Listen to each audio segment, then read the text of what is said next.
So starting any project, you need to understand the project. Don't need to find the solution now, we need to understand the problem. And that's a big part of development, software development, is really understanding the problem, because users really don't describe the problem good enough. So based on what I got from Shanique regarding the assignment, the idea here is we need a Go service that connects to a database, needs to be transactional, service needs to have an API endpoints, we need to capture the accounts for a user, capture the transactions, and we need to be able to read it in CSV, and concurrency must also be there. Concurrency is an important thing when dealing with these kinds of things. So that's also why database engines like SQLite and Postgres is good at. So we use what they are good at for those kinds of things. So yeah, I see also here we have to not go below 0, and there must be concurrent requests, and we must be able to process that. So concurrency control is one of the things. So either you have a queue of waiting transactions, or you have very small atomic transactions that follow on each other. So there's different ways you have that you can control that. You can optimistic or pessimistic concurrency control. And usually pessimistic concurrency control works out better. So yeah, then I see we need to create the account, record and spend options against account, track the balances per account, prevent double counting. User accesses members and admins, and yeah, what they can do. Admins can obviously view things, and then we need to be able to ingest it in batch. I don't see that there's a requirement here on API level, but we'll make sure the API can process batch transactions as well. Because usually with APIs, the single transactions is not as efficient as doing batch transactions. It's called the loyalty points wallet. So loyalty points wallet, LP wallet in this case. So then we can say, okay, it's loyalty points wallet demo. So yeah, I'm gonna make it private, just share it, and yeah, you can add some get defaults and for Go, so I don't need to worry about all those Go files. I do use this, so the Copilot things, especially for setting up new repositories, but I'm gonna do it through my AI directly. Don't really need AI for this, but let's create the repository. Yeah, having the repository going. Let's start. I can clear this out. I already set up all my keys and everything that's needed. There's my wallet, essentially. So this is the boilerplate that AI usually does for us. So go mod and niche init. So then I can say, okay, this is my repository name. In this case, it's the LP wallet. So I can do this. Import. So this would allow Go to automatically upgrade from GitHub if need be, and so forth. Essentially initializing my library. It's always a good practice. I usually have a set of defaults that I put into a repository. But yeah, so getting the basic service going, making a main.go file. So yeah, and then I have my function main that we are gonna start using. Wallet demo. So yeah, I'll do that now. We can see go run main. Let's go. Yeah, important thing. You have to call your package main. Yeah. But yeah, that's basic stuff I already know. Okay, so requirements. So since we are doing a database program, yeah, we need to start with a database design. I know we're going to include APIs and everything, but I'm going to get there. Let's start with our data starter because that's the important part of every project. So let's make a folder here. Let's call it a SQL folder. And in the SQL folder, we'll make a model folder, and then in here we can start with the first database model. So in this case, what we'll need is I can probably go with member, not DBML. So what I'm doing here is I'm gonna use database modeling tool. Makes life easier. These models I'm gonna use as my source of truth for the database. So yeah, so DBML, something I want to actually implement and write myself as a proper DBML tool. At the moment, I'm using my own, so in this case db.orky.dev. So yeah, this one of them just self-hosting here. So let's try new Postgres one, regular DBML model, empty diagram essentially. So what do we need? We need the first table we need is a member. So member table. What I usually try to do is I try and have a good naming convention. There's some of the tools I wrote try to enforce that with configuration, obviously, so not everyone uses the same naming conventions, but yeah, it helps to keep everything consistent. So I always go with ID member as the primary key. In this case, a big serial, how to generate the identity for us. Always good to have proper identities. And yeah, from here, I'm not really gonna bore you with all the building all these. So I'm just gonna set them up from the requirements we have here. So yeah, as you can see,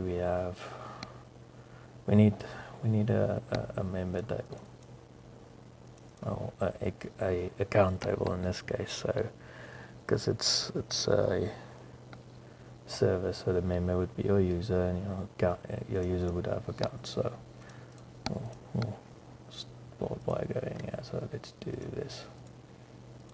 So enter member has a name. For now, that's the only thing I'm going to put it in there, and then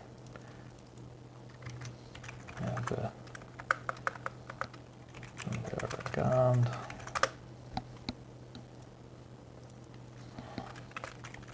Well, in this case, let's give it something. One thing that's a problem for me is naming things. Always struggle with the names. So ID. Also, I have a habit of doing this. My foreign keys is RID. I say or remote ID essentially, so that I can easily distinguish primary keys, foreign keys. But it really doesn't matter. I worked with so many databases, but it's something you get used to if your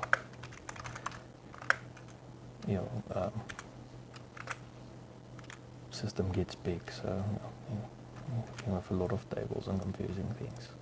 So yeah, this account let me just check what according to this. Do I need to have these exact names? No. Adapters I need it, so yeah. You just need an account name. So I have a name here. Make it text. It should probably be unique. No, unique per member. We'll get there now. So yeah.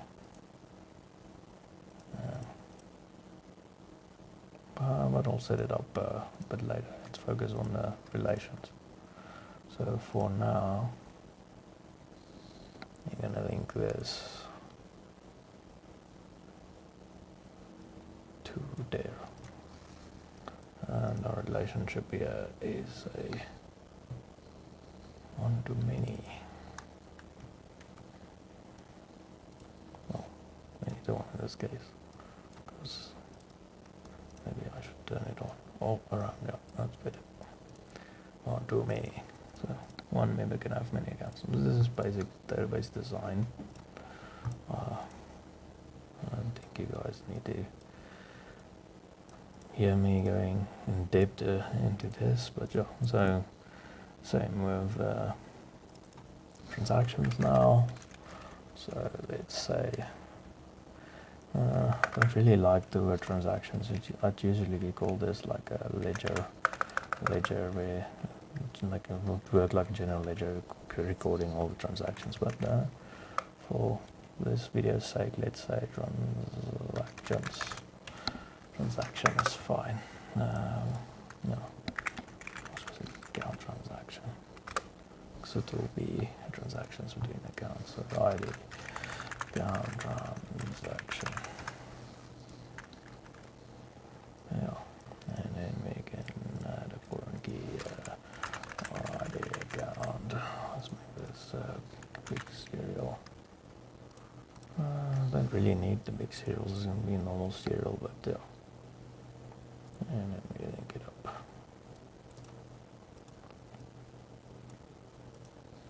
Make sure the key is a one-to-many. Many transactions per account. Okay. So yeah, I also mentioned we need an audit trail. So yeah, let's make a generic audit trail. So audit events. Let's call it audit events. And then ID audit X serial.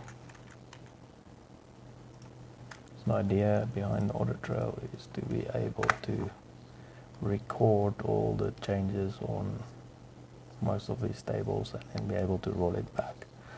Usually with an audit table like this you do partitioning. My experience with this is doing partitioning for years or months depending on what the system does. How many audit trails it records. One of the things we found, especially in the debt counseling software, is it gets very important because we draw up reports from an audit trail to know which users changed which fields, and so it helps with data a lot. Okay, so next step might be let's say date time, and let's say we need a table, right, that we are auditing. Row ID of that table. I'm just going to make it a big N because most tables follows that ID lookup, and then we do the user. So this could be ID member, I think. Let's make it ID member. And then let's do remember or ID. And then So we have the date, the entity being audited, which is going to be a row in a table, and then we need what changed, so the action, so order trail is big, so let's just make this say a small int, so then we can create the enum field for this. Action 1, insert 2, update 3, delete, etc. And then for the data, so we need this action should have a before and after. So we really only need the before. Let's call it before JSON. And yeah, I'm gonna store this in JSON. Makes it easier since Postgres provides this. I'm just thinking if I do this in SQLite, we might have a problem. So used to using Postgres. So I'm gonna leave this, and then I can add a detail if we do this in SQLite. But yeah, that's one of the things. Don't have decision paralysis. You have to make a decision with the software, otherwise you end up with a lot of unnecessary fields and unnecessary data. One of the big mistakes we are making in some of the projects we already did. So okay, so we know that's the action, and then definitely big one is we need the index. We need some indexes, so we need date and time, table and row ID. So because we'll always either retrieve a record via table name or row and date and time. Let's go for date and time. This is something you optimize as your requirements grow and selecting. So we also, because it's audit trail, you don't want to make it too big. Indexes consumes a lot of your database space, but yeah, it's trade-offs. So yeah, you have to decide on exactly what you want to trade off, speed or storage. So for the audit trail, we'll stick to this. You can query directly and date and time folder. But yeah, like I said, the date and time is probably best to have partitioning on that for audit trail data. Okay, next step. So next step is we will do an audit detail. Yeah, so what is the audit detail? The columns that changed. As I mentioned, I can have the JSON value in the audit field, but if we're going with SQLite, then a detail table is better, and also much better to index and read from. Actually, JSON has its drawbacks. Some of the JSON features since the newer versions of Postgres has improved in performance a lot. I just found that don't overuse it. Use the database for what it's meant to. So detail. Typing too fast. What's happening here? Yeah. So it's my foreign key, and then we have our, let's say, column name. Used to snake casing things in Postgres. Now column value. Text and text. So, yeah, so putting our audit trail together. One too many. Audit trail, yeah. So many detail for one event. Same with the ID. So the ID will go to the member will be making changes to their account. So we will be having we get the right relationship. many to one, so many order changes can be done by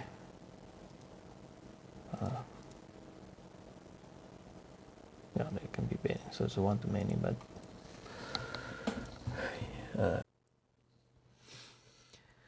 anyway, hopefully my voice is a bit clearer. I found my microphone was a bit soft. So yeah, the basic order trail is in here. It links to members, so this table and row ID. I'm not gonna add a relationship because this is one of the, I don't know, it's not normal database practices, but we're capturing each table's transaction in here, so it's like a virtual relationship. We are not really concerned about a referential integrity. So when we insert data, we'll just say, okay, this is the table name, this is the row ID, and then we'll populate this with the column name and the column value at that point in time. So we are literally auditing each change here on the data.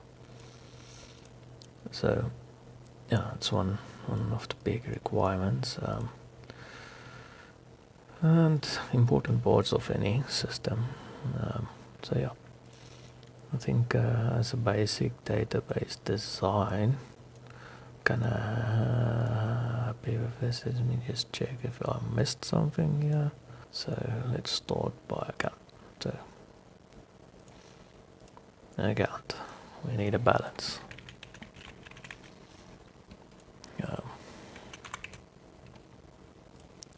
Yeah, this is one thing to keep in mind.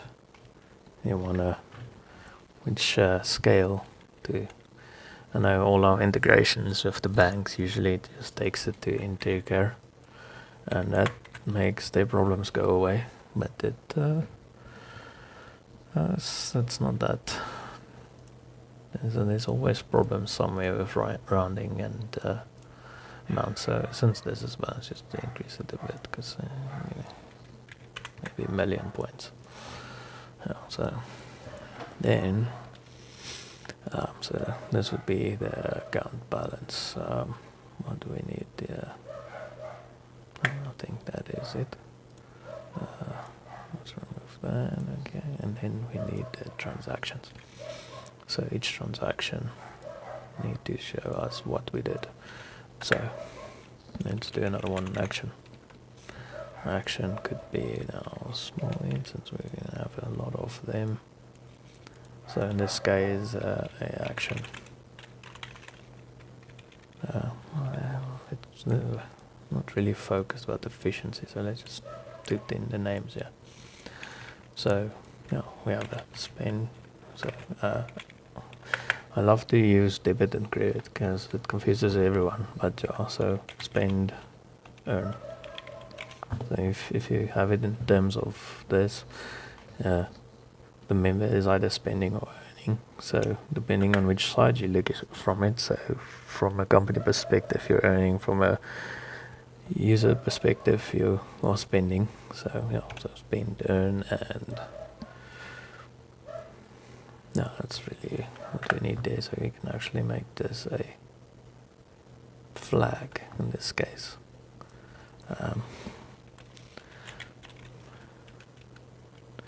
So I usually will just do this debit and make it a boolean or something that's efficient on a table. But let's spend. Let's call it action and then just put the value spend or earn in there. Nothing for clarity's sake. This is my weakness, is giving stuff names. And I hate that. Always found, keep it simple. Don't go complex. If you go complex, you just end up with issues. So I'm out. Let's do this numeric. I'll say you can probably spend a lot. So And then the big thing is wages spending points, is their fees, is their VAT. It's not mentioned in the requirements, so it can be VAT calculations, etc. Those are kind of complex, and fees and whatnot. So it's always good to keep them in a transaction. So yeah. So we are spending points and we need a date, so yeah. Important. Transaction date time. Typing too fast again.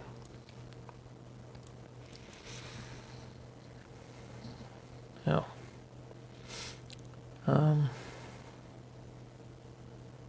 So amount of points we are spending, the action, and the date and time. Oh, we do need the reference. So yeah, important part. Transaction reference. So this is actually the our unique transactions. Because can have a transaction reference, and then we have a account name. Account can probably also have a that name is fine. I have all these systems in my head, so yeah, it's focusing on this problem. Okay, so that looks fine. Let's keep it simple for now. In Access we need definitely on a reference for a account. We need a unique key on this, and then on the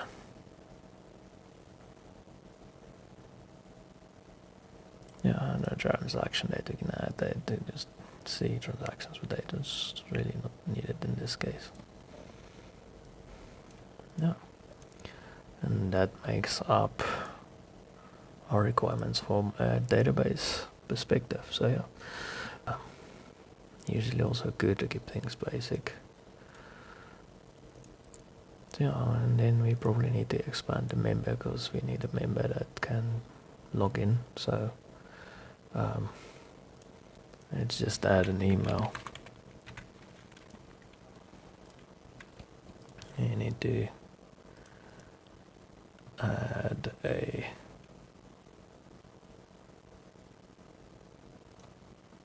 let's keep it simple.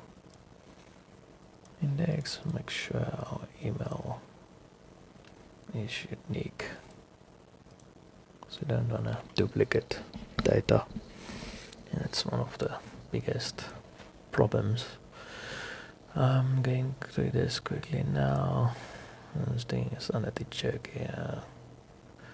Indexes, what do we need?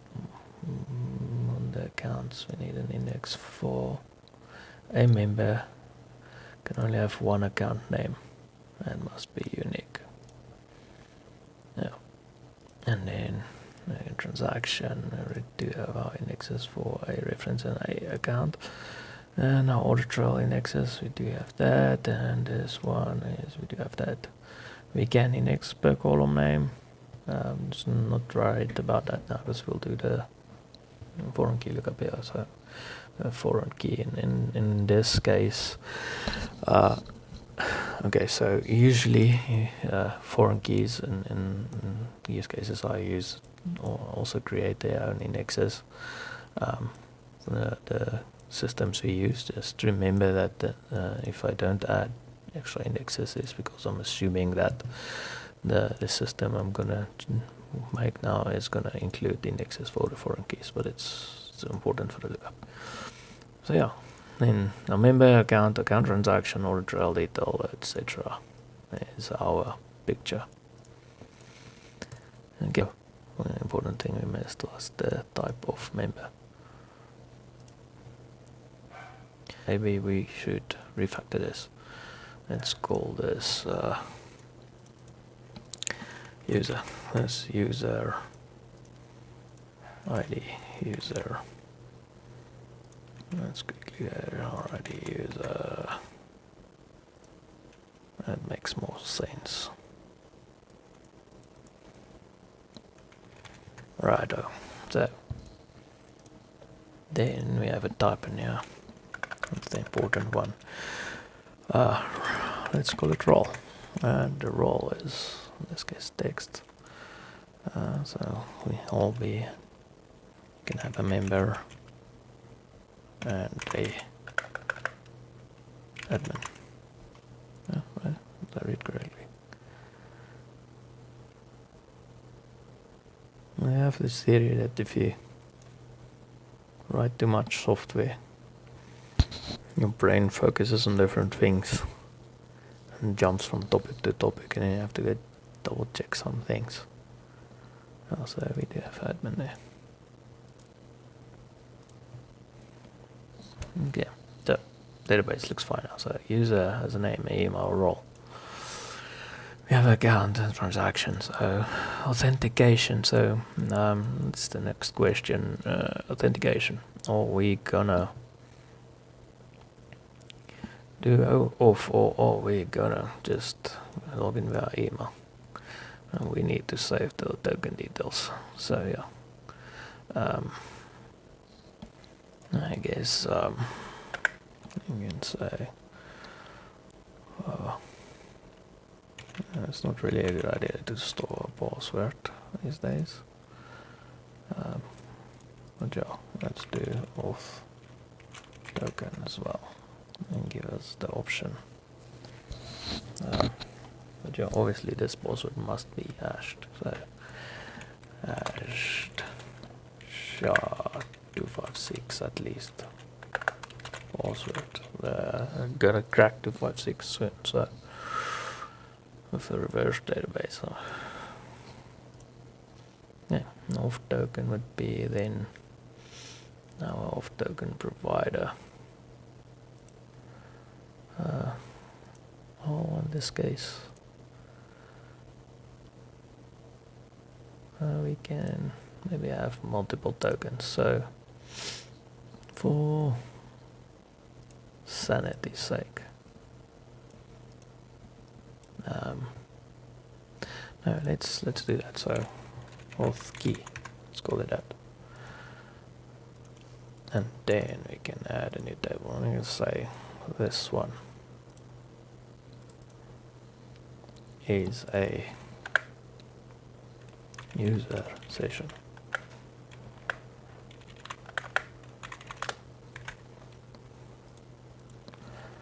User session. Where's my user session table? There it is. So let's put it there. So I have my hard user. That's a big serial. Alrighty, user. I have my, in this case, date created at.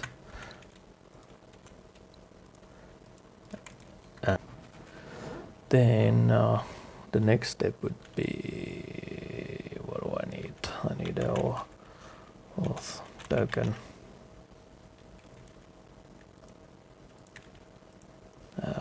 We can add fields if we need to. We don't need too much now. So we just need an auth token that is stored for this user, because they're gonna authenticate with a key, get an auth token. Auth token is gonna expire after a while, and you're gonna have to refresh the auth token.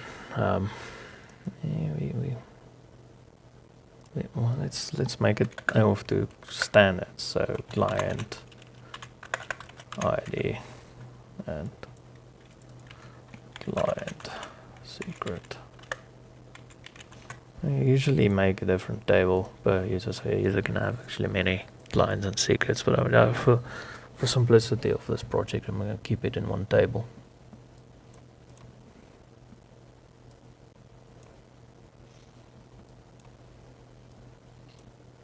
Yeah, so okay, relationship many to one. Now our users can log in and have multiple login sessions.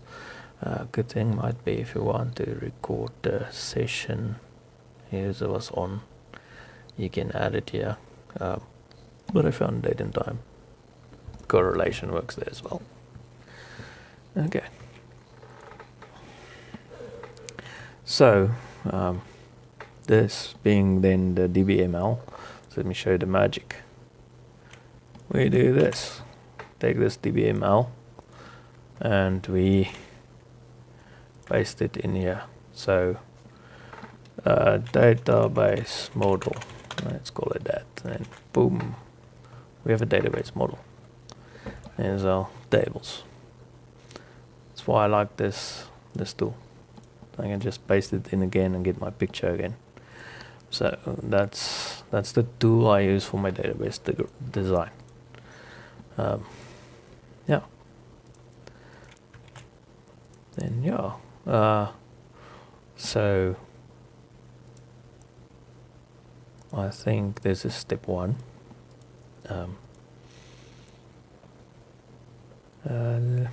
So I guess the next step is to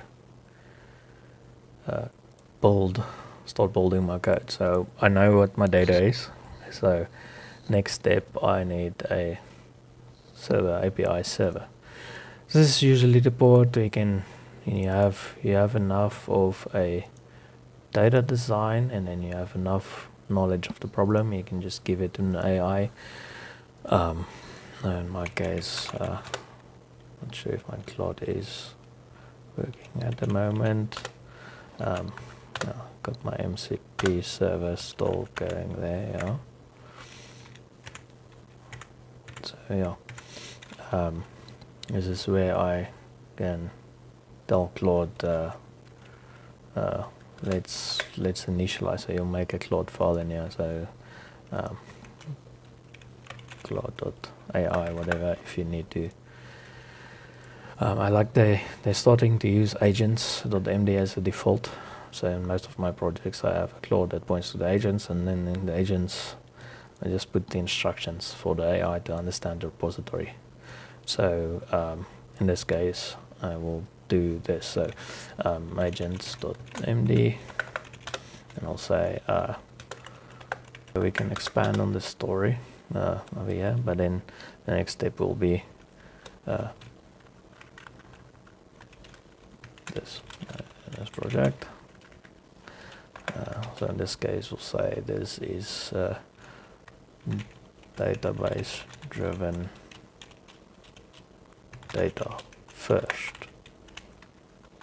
Okay, and then the database design and source is stored in this file. So this is usually the points you give it, so it understands always change the database models first and look at how they affect the rest of the system. Okay, but I don't really need to go into detail. I'm just gonna commit this, so we're done with the database design. It's quick. It really took 10 minutes, 20 minutes maybe. This is just a small design, so and I did it from scratch. There's a lot of improvements, and you always have to go over this again. Usually at night when I dream about it, I realize I missed this, I missed that, maybe. This design is adequate, so for this requirement. So it's just commit this. So let's say initial database design. One of the things I like about AI being in everything, and actually you can use the Auto docs.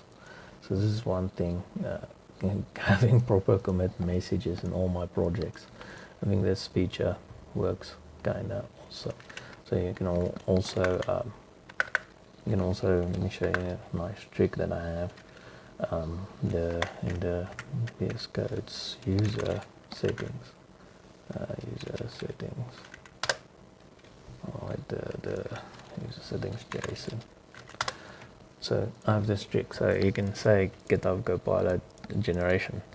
So you can tell that comment generating AI, especially if you have AI, a good Copilot enabled, you can give it some nice statements here and say source of truth, only use stage input, relevance filter, ignore unchanged files, whatever, make this the format of how you want to put your git commits, make sure your subject is right, check the accuracy, check make bullet points, and the big thing, no hallucination, don't make up stuff on this git commit, look at the actual git commit.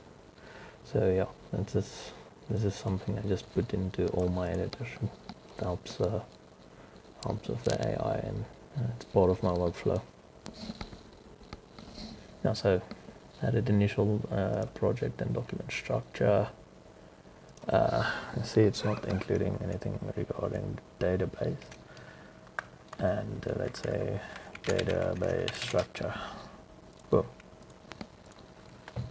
So yeah, initial commit is there.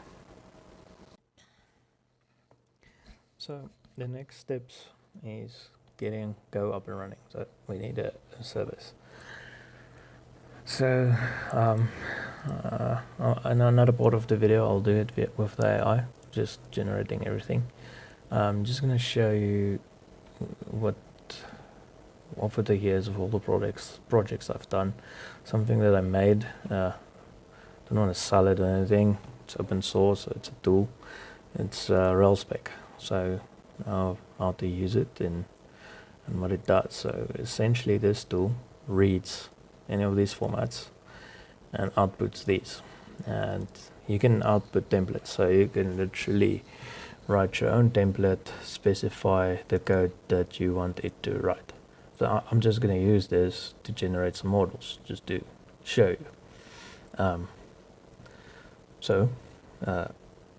Going the route via Go, we need to talk to the database. So we need the database driver. So in this case, you'll probably use Postgres' native, Go's native Postgres driver, or Go's native SQLite driver, and then we will basically need a system to, instead of writing the queries manually, we need a ORM system. I have different opinions about ORM systems, in-house systems, custom systems. Those that I use and have used are GORM, Bun. There are many, like even in next Node.js stuff, there's Prisma, using Prisma. Had experience of that as well. So yeah, Drizzle, and in the Java world, if I'm not mistaken, if I did it, I know I had a side project to just get the Java one working for a thing that I did Java in, but it's not, I haven't really worried about that, so always something I can look at. Any case, yeah, so ROLSpec, this tool is open source. You can literally, in my case, I can literally get it from the Arc Linux repository. I'm publishing it to Arc because I use Arc Linux. The binaries for all the OSs is here. It's bold. So yeah, so I'm gonna use it. It's already in my project, so otherwise, I've got it going. It has a few features. And you can also one of the things it has is I can ROLSpec edit the SQL model, database model. So yeah, I can see what's my input format, and I can load it. What am I missing here? Oh, so SQL model, database model, modal. So I spelled that wrong. So yeah, and then you can literally edit your database, manage your tables, It's a nifty console tool as well. We still need to put some work into that, but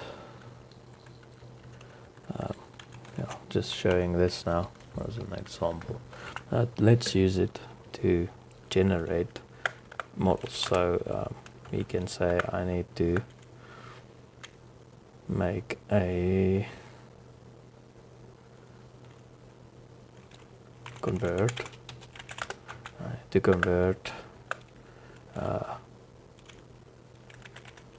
from dbml from path, but in this case my SQL model here, and do would be, let's say I want to use Go. I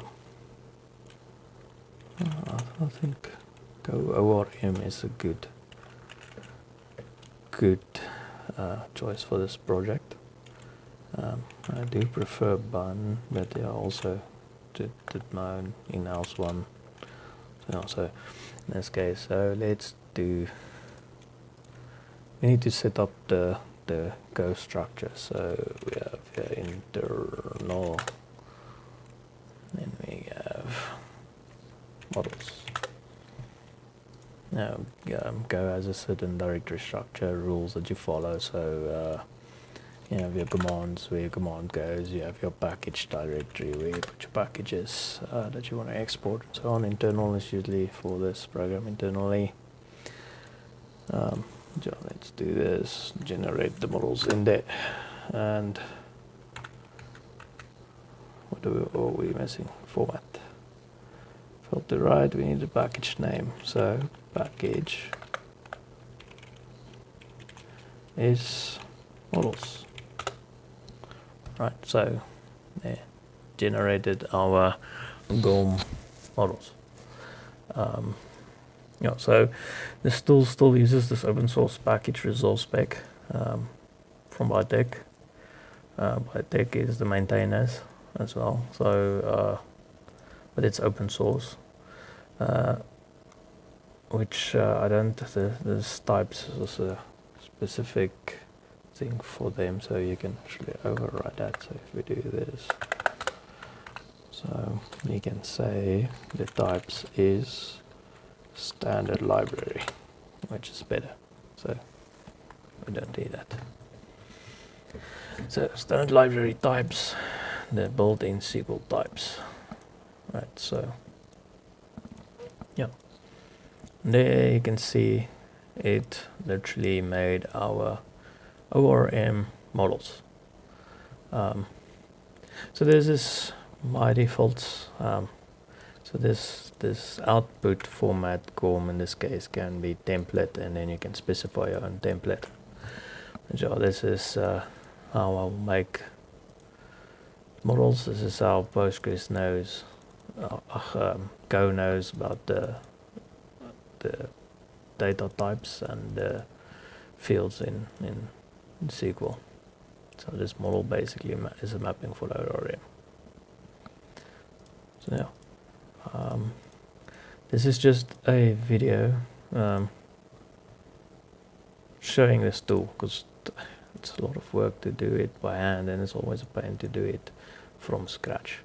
So I'm gonna use my tool, and I'm gonna use GOM, but I'll also show if you generate them with the AI, because it's one of the things the AI does, but it never does is it's the same. So you need to specify strictly, give it proper guardrails and proper rules, and a Go skill specifically, and a Postgres skill to say, okay, follow this standards, do this.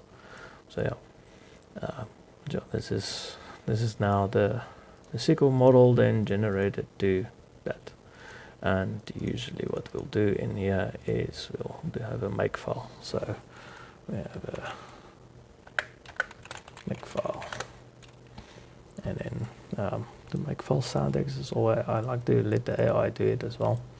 But yeah, you can do the makefile and then put this board in. So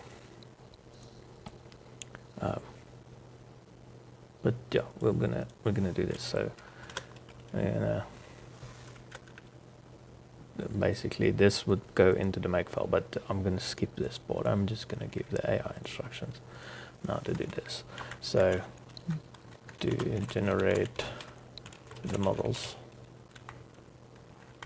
or regenerate the models in the journal models, models. Oh, my spelling. English spelling is always something I'm working on.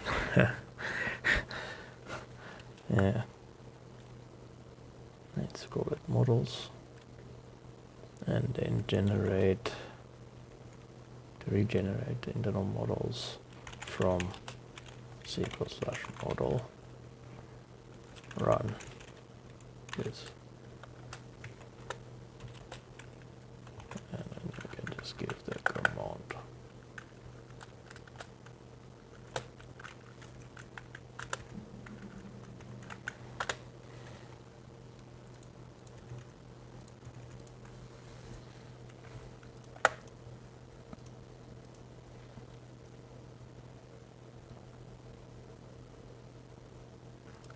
I also like lending on my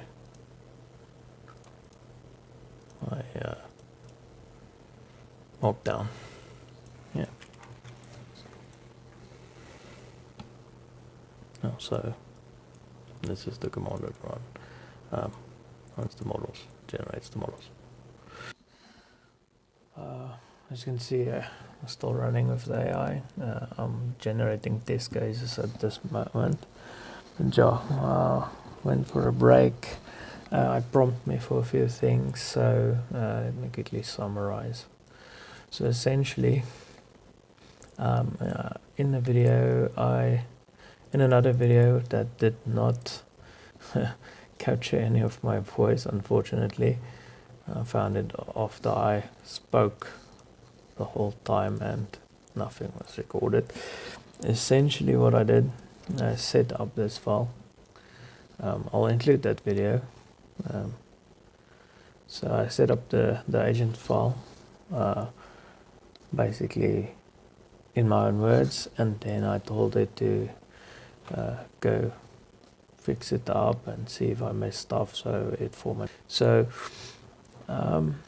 there's a few things stated what we need to do, what the directory layout would be, the fact that it's a database first design and that we work from the models, how users work and the password and transactions must work, some of the API design rules, so they include status codes and authentication and safe context, and the admin user can access all accounts and members can only access their own accounts. Then also the REST endpoints, so I told it which endpoints to generate, CSV patching as well. The thing that I added was the open API, so this is very useful, especially for APIs. When you design an API, you usually need to include open API and it's like a spec, or there's other user interfaces to interpret the open API, like Postman, but yeah, always useful to have an open API for your spec and the version of that spec specifically. And the authentication flow, and then also included the makefile, so like it generated the basic makefile. Like makefiles because it's easy to structure and it's on most of the Linux and Linux and Mac systems. Windows, you can install it, so yeah, shouldn't be a problem there. But essentially, the agent file also defines that we need a config file, some defaults like the databases, the listen address, default user, how to set up how to connect to Postgres and SQLite, what defaults to add, some logging rules. Logging is very important, so if you don't have logging, you can't debug. That's a crucial part of every single software I've ever written. I have logging even in SQL. I try to log in. If I write store procs in Postgres, I log that. If I write code in Go, I log that. So logging is a crucial part. Okay, and then so how I dealt with the transactions, Go ORM or Go plugins. There's the audit trail plugin and the transaction plugin. So the audit trail plugin basically looks at those tables, see if something was changed via post delete update, and it records it into the audit trail for that member.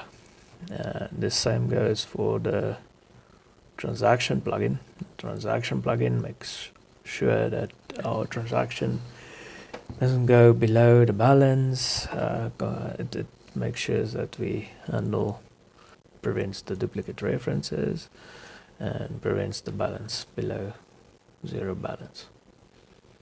Yeah, and this is the audit trail plugin. So okay, this is the code that the AI generated from the spec. So yeah, after I set up the spec, I told the AI to generate this code. So what it did, I captured most of the stuff in this solution. So this is, I told the AI to make a transcript kind of our conversation, and this is what it saved. So you can see in phase 1 and 2, it asked me some questions, I answered it. So this is some of the things it asks: what Swagger CD inverse is embedded, primary keys was add errors, which do I prefer, to generate it API side or SQL side, stuff like that. So it's important decisions. If I did not tell it to ask me if it didn't know, then it would have been a problem because it would have guessed what to do based on public projects. And yeah, that's not something that's always right in all the projects out there. But yeah, I also forgot about the CSV part and just added that. So yeah, and then I told it to make a to-do list as we implement these things. So yeah, we're all busy with the testing phase. Okay, so if we start the web server, I'm just gonna show you through the terminal. So I can make it, build it, and we can run it. So this bolts into the I need to say it's a new thing, db file. Yes. I'll be db. So yeah. So we're starting with that SQL file, and we are starting with that default password. Then you can go to this address, essentially, and you can open it. So you can see the request on the index page. So this basically is the static page that serves the same README as on the GitHub, and then you can access the Swagger spec from here directly. You can even post from here if the service is running, which is a nice feature. So you can see it's online. You can go check out the version. You can see it's that git commit version, or it would be the git tag version if we do versioning. So let's try to log in. So if we can't log in, then we get invalid credentials. But if we have admin at localhost and the password, like I said, there is test, then we can execute and we get our auth token back. Once we have our auth token, we can use it. So in this case, we can try out the service, we get unauthorized. But then when you use our auth token to log in, we can get our list of users back. So you can see the encrypted passwords, and we have a member and an admin user. We can also delete, add, and update. See, we have this one account. So yeah, we can add another account. So we can say, okay, for the member user the test 111 account, or test 222 in this case. We do another get, and you can see the 2 accounts are there, and then we can get transactions. So in this case there should not be any. So if it's account ID 2 execute, there's nothing. Account ID 1, there is wrong button. Okay, yeah, nothing. So if we do, however, capture a transaction, so this is the one by one, as you can capture batch, it's a list of transactions, and then you can have a CSV that you can post as a basic text file. So yeah, so if we do capture a transaction, let's do one transaction. So we are saying on this account we are earning 200 points. For reference, a test 1, 2, 3. Go. We got our amount. So if we check the balance now on this account, it should be 200. No wait, that is not the account, that's the transactions. So this is the transactions that exists. This is the account. So there is our 200 balance. So if we add another transaction, say, okay, let's do the same one. So we say we add another 50, it should give us an error because it's a duplicate reference, right? So conflict, reference already captured. So we need to have a unique reference there. Then we can capture it. Okay. And then we can get the list of transactions again. And then we can get the account, and the balance is now 250. So you can see if we try and capture a spend of, say, SP1, let's say we spend 100, that is fine. But if we spend 500, SP2, if we spend the SP2 for 500, insufficient balance. So if you're wondering about the concurrency, I did run a concurrency test. We are using transactions, and we are using pessimistic concurrency control. So yeah, if we implement this and the pessimistic concurrency control in Postgres, it's easier. Yeah. Okay, this concludes my video on this project, Loyalty Points Wallet. It's just a practice project. I hope what I've done here has been insightful, and you realize that with the speed of development that you can get with AI is incredible. And yeah, not everyone's buying into it. Not everyone's using AI, and not everyone is using proper AI. So it's a big thing, because you need to use the proper models and proper.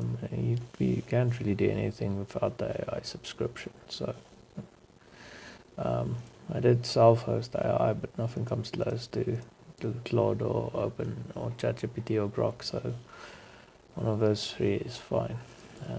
Gemini can work, but yeah, not very favorable for me. But yeah, this is the Loyalty Points project.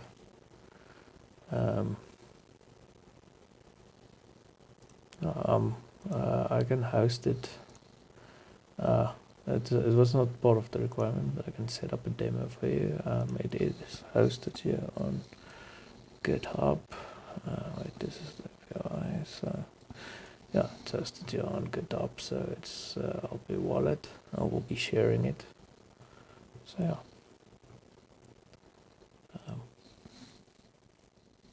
Thanks for the time, and thanks for watching.